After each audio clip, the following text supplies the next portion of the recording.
రంగారెడ్డి జిల్లాలో పెట్టినటువంటి సందర్భం. ఆ పాఠశాల ఇప్పుడు ఐఐటి ఎన్ఐటి కోచింగ్తో పాటు 8, 9 తరగతులకు ఫౌండేషన్ కోర్సు కూడా ఇస్తున్నటువంటి ఈ పాఠశాల భవిష్యత్తులో ఇంకా ఇంకా అవకాశాలు ఉన్నాయి.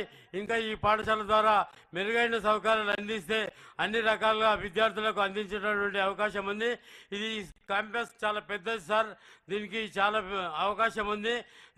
హైదరాబాద్కు అత్యంత సమీపంలో ఉన్నటువంటి చిల్కూరు, మొయినాబాద్, చేవెళ్ళ కాన్స్టిట్యున్సీ టోటల్గా దగ్గర ఉన్నటువంటి కాన్స్టిట్యున్సీ కాబట్టి దీనికి చాలా ఇంకా మెరుగుపరచవలసిన కార్యక్రమాలు చాలా ఉన్నాయి. ఏది ఏమైనా ఈరోజు మరి ఈ యొక్క పాఠశాలకు ఒక 12 మంది అల్వార్లలో తిరుపాన అల్వార్ ఎస్సీ, ఒక దళిత అల్వార్లు మరి ఈ యొక్క పుట్టినరోజు ఈరోజు ఈ యొక్క దళిత హాస్టల్కు రావడం నిజంగా ముఖ్యమంత్రి గారికి దళితుల తరఫున అదృష్టవంతులుగా మేము భావిస్తాం. ఎందుకంటారంటే మరి అనుకోకుండా ఈ సందర్భం రావడం, ఈ పాఠశాలకు రావడం, వాళ్ళతో పాటు భోజనాలు చేయడం నిజంగా మా దళితులందరూ కూడా అదృష్టవంతులు. నేను కూడా ఒక ఎస్సీ హాస్టల్లో ఉన్నా. ఎస్సీ హాస్టల్లో ఉంటే ఆ రోజుల్లో ఎస్సీ హాస్టల్లో సీట్ రావాలంటేనే గగనం. అలాంటిది వచ్చిన తర్వాత కూడా మరి చారని తిండితో పెడితే మరి ఆ రోజు ఎవరన్నా అందరికీ పెట్టిన తర్వాత, అన్నం పెట్టిన తర్వాత ఎవరన్నా ఎక్స్ట్రా వస్తే సరిపోకపోతే మళ్ళీ ప్లేట్లలోకి వెళ్ళి ఎత్తుతుంటుంది.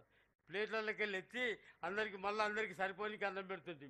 ఆ రోజుల్లో అసంటిది ఈ రోజుల్లో మరి సన్న బియ్యంతో పౌష్టికారమైనటువంటి అన్ని కూరగాయలు, అన్ని డైట్ ఛార్జీలతో మరి ఇంత మంచి అవకాశం కల్పించిన మీకు ప్రత్యేకంగా మా జాతి తరఫున ప్రత్యేకంగా హృదయపూర్వక ధన్యవాదాలు.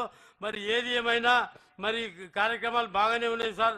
మరి నిజంగా చెప్పాలంటే చేవెళ్ళ నియోజకవర్గం హైదరాబాద్కు అత్యంత సమీపంలో ఉంది. రోడ్ల పరిస్థితి బాగలేదు సార్. ప్రత్యేకంగా నాకు మీరేమనుకోవద్దు, నాకు ప్రత్యేకంగా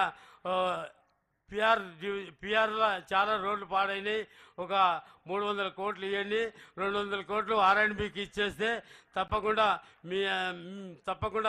మీ యొక్క సేవలు చేవెళ్ళ ప్రజలు తీసుకోవడం జరుగుతుంది. మనకి ఈ అవకాశం కల్పించిన మీ అందరికీ కూడా పేరు పేరున హృదయపూర్వక ధన్యవాదాలు చెప్తూ సెలవు తీసుకుంటున్నాను. Thank you sir. ఇప్పుడు గౌరవ ప్రభుత్వ విప్